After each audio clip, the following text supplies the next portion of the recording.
A data center can look almost ridiculous from the outside. A giant building, thousands of computers, rows of blinking lights, and enormous electricity bills. Yet a single facility can generate millions of dollars in revenue every year. So here's the strange part. If the computers aren't really the product, what exactly are customers paying for? The answer is something much more valuable than a server. They're paying for access to computing power that has to be available when they need it. And once you understand that, the economics of a data center become much more interesting. Because this isn't really a business about selling computers. It's a business about selling capacity, reliability, electricity, space, connectivity, and time. And the owner has to pay for almost all of those things before the customer pays them. So let's follow the money. Imagine an entrepreneur named David wants to build a data center. He doesn't start by buying a few servers and putting them in a warehouse. First, he needs land, then a building, then electrical infrastructure capable of handling an enormous amount of power, then backup generators, cooling systems, fire suppression, security, internet connections, networking equipment, monitoring systems, and eventually the servers themselves. Before David serves his first customer, he could already have millions of dollars sitting inside the building. This is the first important lesson about the business. Data centers are extremely capital intensive. You spend enormous amounts of money before the business can produce meaningful revenue. But once the infrastructure is operating, something interesting happens. The same physical building can sell its capacity over and over again. A square meter of floor space doesn't disappear when one customer uses it. A fiber connection can serve customers continuously. A power system can support machines running 24 hours a day, and a server can perform work every hour of the year. That creates the possibility of very attractive economics, but only if the owner can keep the expensive infrastructure busy.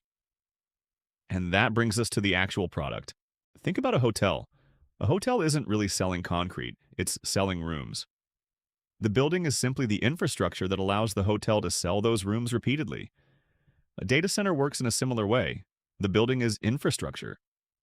What gets sold is access to the infrastructure.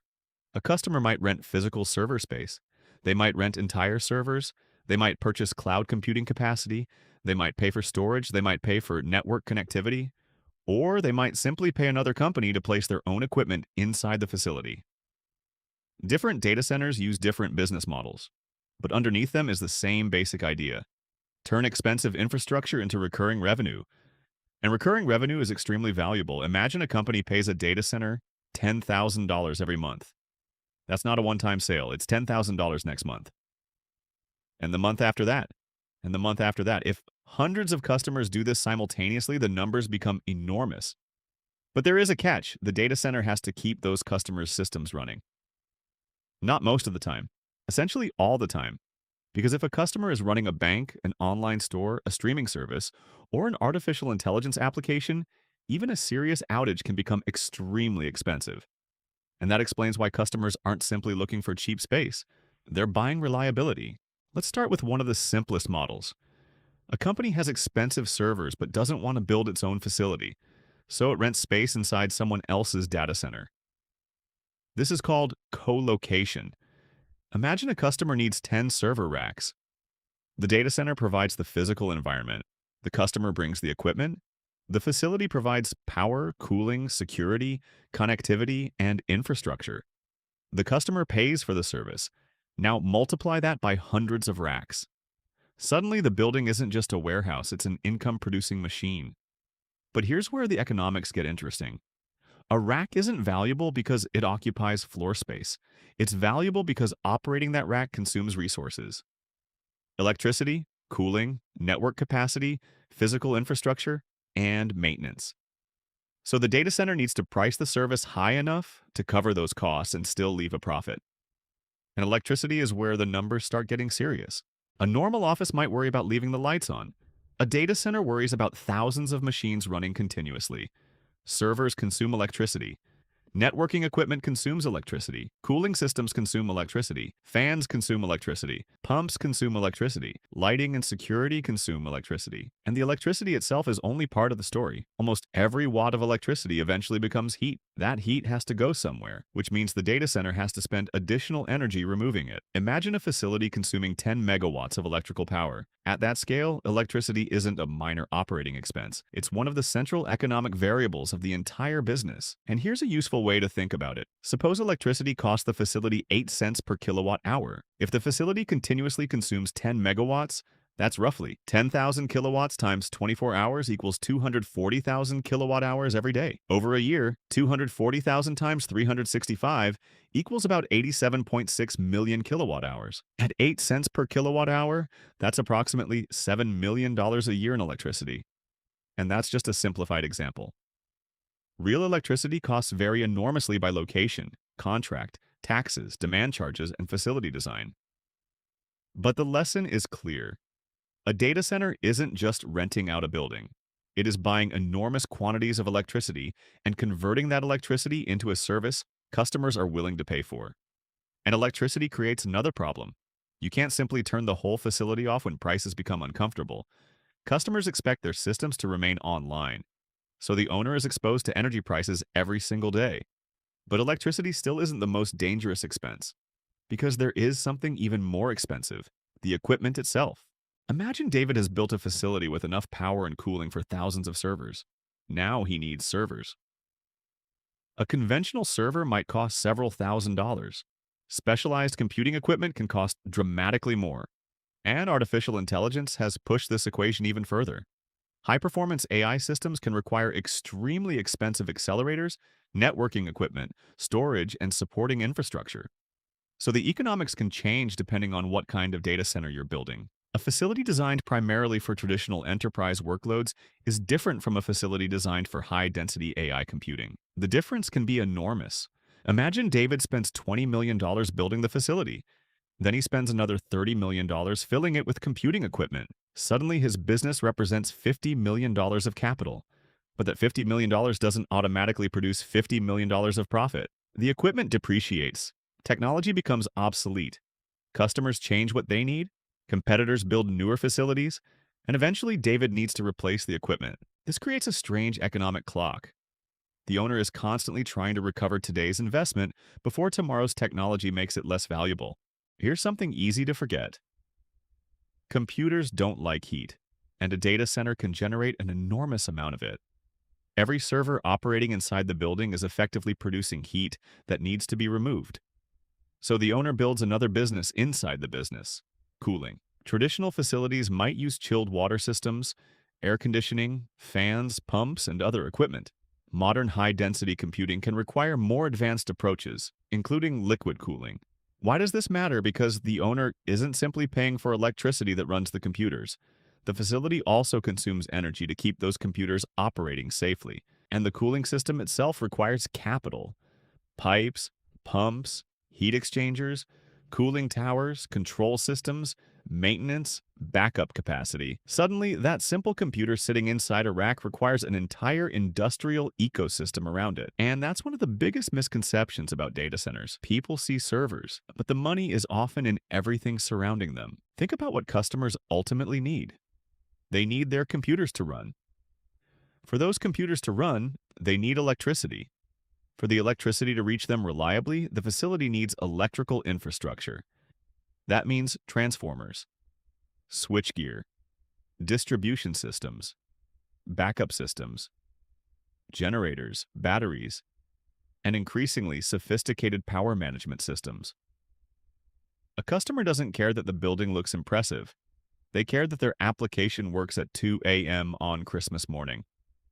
Some equipment may sit there doing almost nothing most of the time, but it exists because the owner is selling something more valuable than equipment utilization. They're selling certainty. Imagine you're running an online business generating $500,000 in sales every day. Your servers go offline. Customers can't access your website. Payments fail. Employees can't work. Orders stop. You could lose far more money than you would ever save by choosing a slightly cheaper data center. That's why reliability can command a premium. The data center isn't simply saying, here's a room for your computers. It's saying, here's a controlled environment where your computers can keep operating. Once a customer's infrastructure is installed and working, moving it can be expensive and disruptive. That creates something every business owner loves: stickiness. But now we reach another surprising part of the economics. A data center can be full of expensive equipment and still lose money. Imagine David builds a facility capable of supporting 1,000 racks, but only 400 are occupied. The building still exists.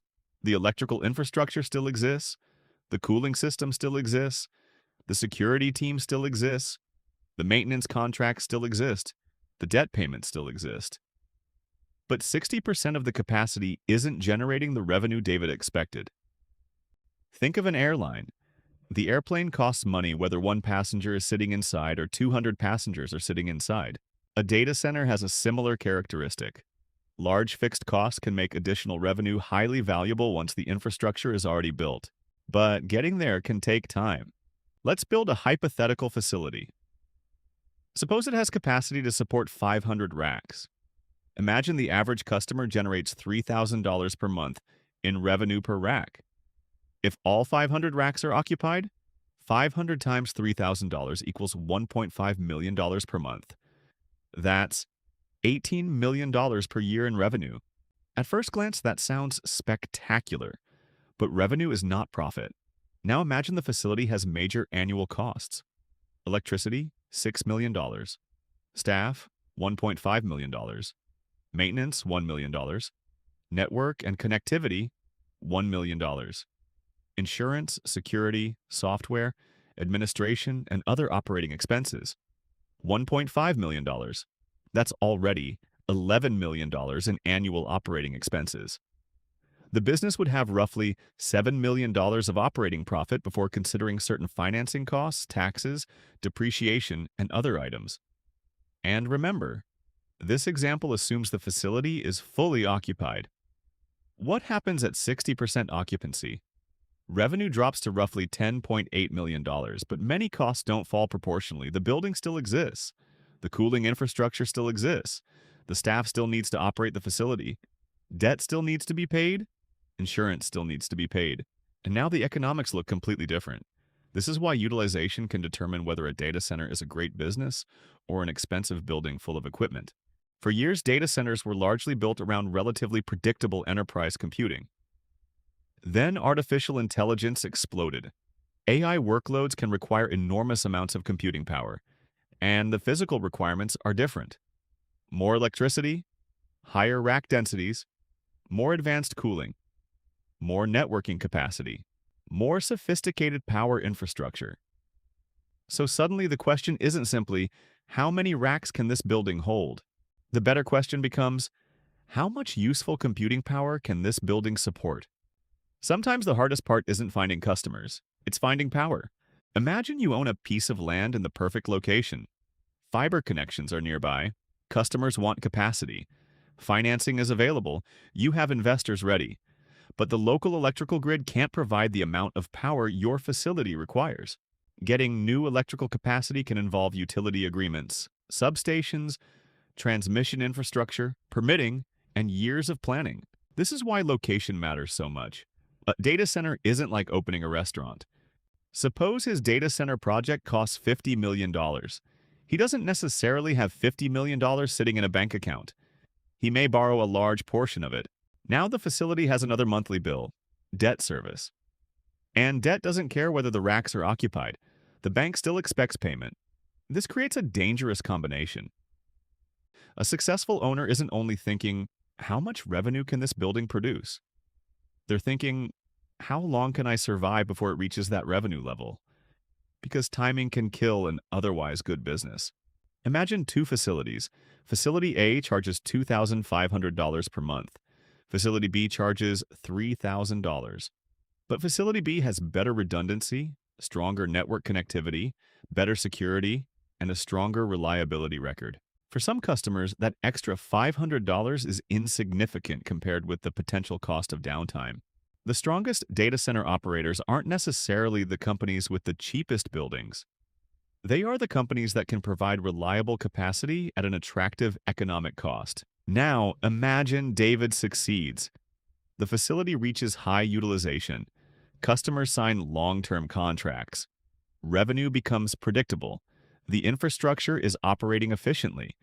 Adding another customer doesn't necessarily require constructing another entire building. There may be incremental costs for electricity, connectivity, support, and equipment, but the building itself is already there. This is the power of operating leverage.